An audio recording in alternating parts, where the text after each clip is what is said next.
Welcome back viewers. Today I am going to discuss about Gulliver's Travels. In this video I will discuss all about Gulliver's Travels, about its author, its themes, its summary, its each and everything. Let's start. First of all, Gulliver's Travels, a novel by Irish writer and clergyman Jonathan Swift, is both a satire on human nature and parody of travelers' tales, literary subgenre. यानी इसका मतलब है कि ये जो Irish man था, इसका writer Jonathan Swift, और वो एक क्लर्जी मैन भी था, और ये स्टायर भी है इंसानी नेचर के ऊपर और ट्रैवल टेल्स की एक पैरोडी भी है. केव हिल in Belfast is thought to be the inspiration for novel. Swift imagined that the mountain resembled the shape of a sleeping giant safeguarding the city. Next हमारे पास ये है कि हम जॉनथन स्विफ्ट यानी जो इसका राइटर है उसकी शॉर्ट सी बायोग्राफी जो कि आपके सामने बुलेट्स के अंदर रखी गई है. Born 30 November 1667 डबलिन आयरलैंड, यानी जॉनथन स्विफ्ट जो है वो डबलिन का है यानी आयरलैंड का है. 1667 में पैदा हुआ. डाइट 19 अक्टूबर 1745 यानी 77 ईयर्स, 8 ईयर्स की total. Dublin Ireland. Pen name M.B. Drapier. Lemuel Gulliver यानी ये इसका करैक्टर है ग्लिवर्स ट्रैवल्स के अंदर. Isaac Bickerstaff. Occupation satirist, essayist, political pamphleteer, poet, priest, यानी ये सारे काम जो है ये जॉनथन स्विफ्ट ने किए हैं. Language English. Nationality Irish. Alma mater Trinity College Dublin. Notable works Gulliver's Travels, A Modest Proposal, A Tale of a Tub, Drapier's Letters. तो ये जो मेन वर्क्स थे इसके वो भी दिए गए. इसके अलावा इसका एक बहुत पॉपुलर वर्क है Battle of Books. Narrator and symbolism. Gulliver is the narrator and it is told in first person. यानी ग्लिवर जो है वो इस स्टोरी का यानी ग्लिवर्स ट्रैवल्स का नरेटर है और ये स्टोरी जो है वो फर्स्ट पर्सन के तौर पे नरेट की गई है. इसमें जो सिंबल यूज़ हुए हैं उसमें फ़र्स्ट वन है the yahoo symbolize humans for what we truly are. यानी याहूस जो है वो ह्यूमन को, इंसानों को रिप्रेजेंट कर रहे हैं कि वो कैसे हैं. सिंबल 2 जो है the way the storm takes him down when he is travelling symbolises the hardships of life. इन जो स्टॉर्म्स हैं जो उसके साथ पेश आए तूफ़ान, वो बेसिकली क्या है, इंसानी ज़िंदगी की हार्डशिप्स हैं, तकलीफ़ें हैं, मुसीबतें हैं जो कि इंसान बर्दाश्त करता है. सिंबल 3 जो है वो है Lilliputians represent the small mindedness of human kind and how trivial we are. तो इसके अंदर जो लिलीपुटियंस हैं उनका जो बेसिकली साइज़ है वो इंसान की स्मॉल माइंडेडनेस को यानी नैरो सोच को, छोटी सोच को रिप्रेजेंट करता है और बताता है कि हम कितने मामूली लोग हैं, ट्रिवियल हैं, यानी इन्फीरियर स्टफ़ है, यानी इंसानों के ऊपर बेसिकली जो है वो क्रिटिसिज्म है. उसके बाद नेक्स्ट है genre, setting and mood. Genre Gulliver's travel is an obvious satire piece, यानी ये एक स्टायर है. सेटिंग इसकी जो है the setting of Gulliver's travel is mainly in England but also in fictitious countries of Lilliput, Brobdingnag, Blefuscu, Laputa and country of the Houyhnhnms in the past during 18th century. यानी definitely इसकी basic जो setting है वो तो London की है, England की है, लेकिन उसमें इमेजिनरी सेटिंग्स जो हैं वो उसने डाली हैं. यानी इसके जो हैं वो 4 वाइजेज़ हैं, 4 पार्ट्स हैं.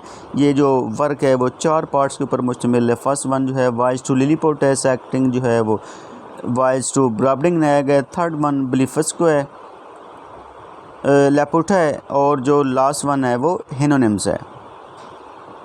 ये बलिफस्को जो है ये बेसिकली लिलीपुटियन के साथ ही एक लैंड थी.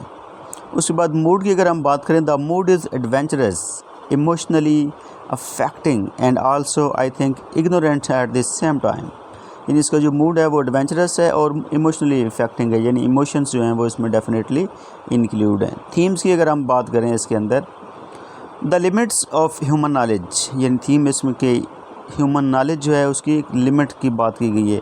No form of government is ideal, यानी हर जो फॉर्म ऑफ गवर्नमेंट है उसमें कोई ना कोई ड्रॉबैक्स हैं। Power may be great but using it for what's right is what is truly great. कहता पावर जो है वो ग्रेट है, लेकिन एक्चुअली जो चीज़ है वो ये है कि उसका इस्तेमाल कैसे किया जा रहा है, उसको यूज़ कैसे किया जा रहा है, ये बात जो है वो कहता है ज़्यादा इम्पॉर्टेंट है। उसके बाद हैं कि इसके मेजर करैक्टर्स कौन कौन से हैं गलीवर्स ट्रैवल्स के अंदर।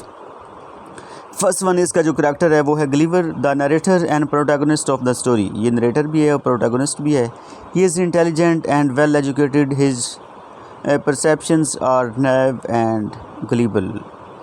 ही has virtually no emotional life or at least no awareness of it and his comments are strictly factual। यानी ये बड़ा एक परसेप्शन जिसकी अच्छी है, एजुकेटेड पर्सन है, इमोशनली वो जो है वो वाइट है, यानी कोई इमोशंस नहीं है उसके, और ये जो बात करता है वो फैक्ट्स एंड फिगर के ऊपर बात करता है।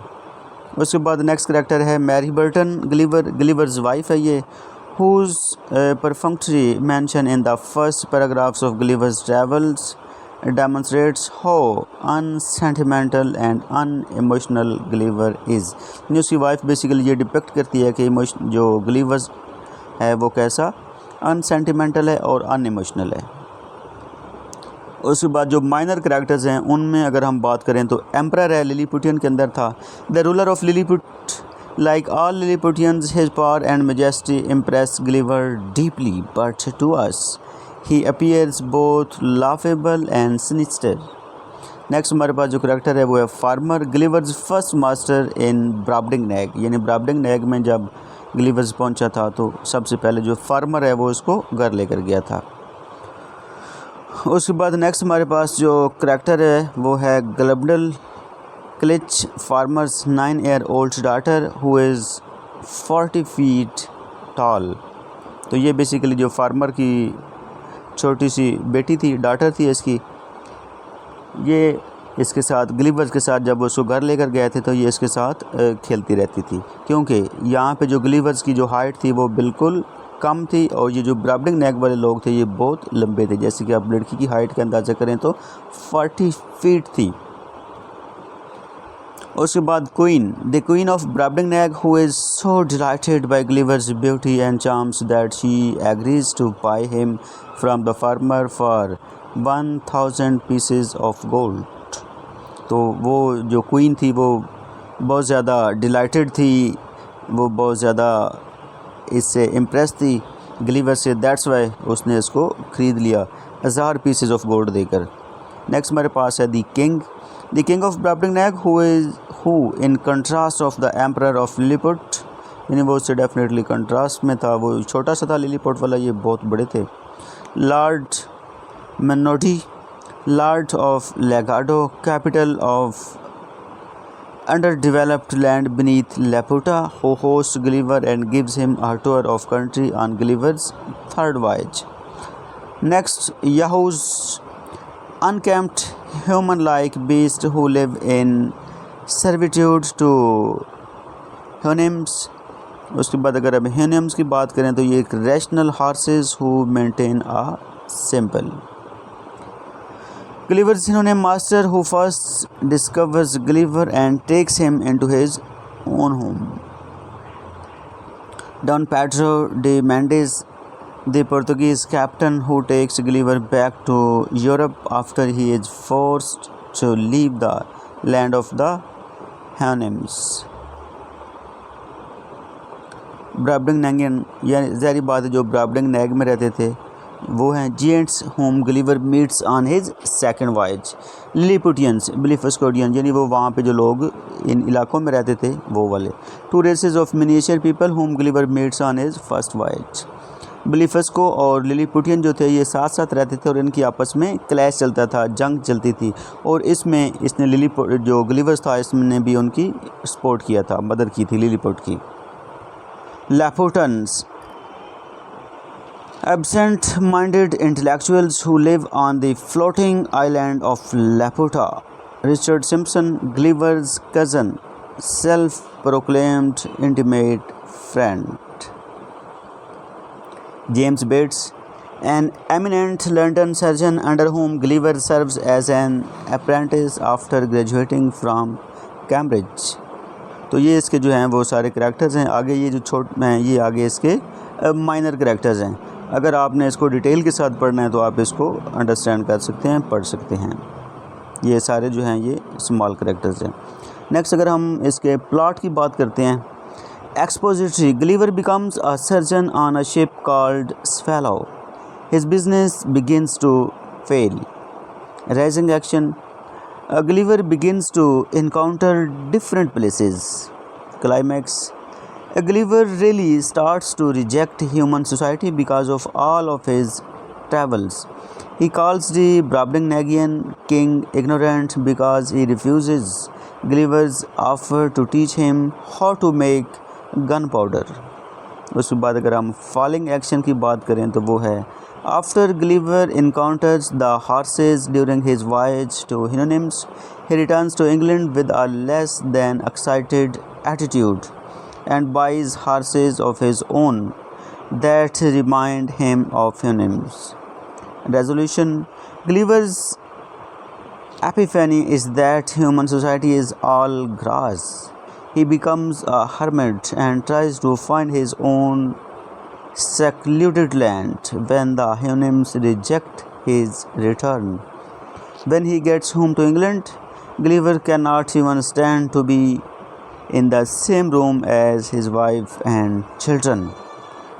तो बेसिकली जो ग्लीवर था जब ये वापस आया था वहाँ पे लैंड से, तो इसको इंसानों से नफ़रत हो गई थी, इसी वजह से इसको मिसएंथ्रोप भी कहा जाता था। और ये वहाँ पे अपने घर में उस कमरे में भी रहना पसंद नहीं करता था जिस कमरे में इसकी बीवी और बच्चे रहते थे। तो इसको इतनी नफ़रत थी इंसानों के साथ। तो अगर इसमें कन्फ्लिक्ट की बात करें, ग्लीवर वाशेज़ onto the shore of Lilliput during his first voyage. The Lilliputians are teeny, ignorant and pretty. This is Gulliver's first encounter with the insignificance of human society and is when the first begins to despise it. This conflict is external because of his first encounter with Lilliput, but internal because of the slow but sure spiral of misanthropy he gets into. Overall meaning. The overall meaning of the story is what human society is like and how, no matter high and mighty we claim to be, there is no such thing as a perfect anything. All throughout history there is conflict of culture and conflict of individuals. During my life I have experienced both, just as everyone has. I do not believe that a person can live without conflict because conflict is the basis of human nature. Definitely conflict के बगैर कोई भी चीज़ जो है वो नहीं है। अगर किसी जगह पे conflict नहीं है तो इसका मतलब है कि उसका माइंड जो है वो काम नहीं करता। Thank you for watching. तो ये तो था आज का मुख्तसर सा लेक्चर। उम्मीद है कि आपको गुलिवर्स ट्रैवल्स के जो मेन पॉइंट्स थे वो सारी की सारी चीज़ें समझ आ गई होंगी। तो अगर आप इस किस्म की और वीडियोस देखना चाहते हैं तो चैनल को सब्सक्राइब कर लें और मेरे चैनल के ऊपर बाकी वीडियोस जो हैं वो भी पड़ी मन के गुलिवर्स ट्रैवल्स की समरी जो है वो भी उर्दू में मौजूद है। अगर आप उसको सुनना चाहते हैं तो वो भी सुन सकते हैं। तो मिलते हैं अगली वीडियो में, तब तक के लिए अपना ख्याल रखिएगा। अल्लाह हाफ़िज़।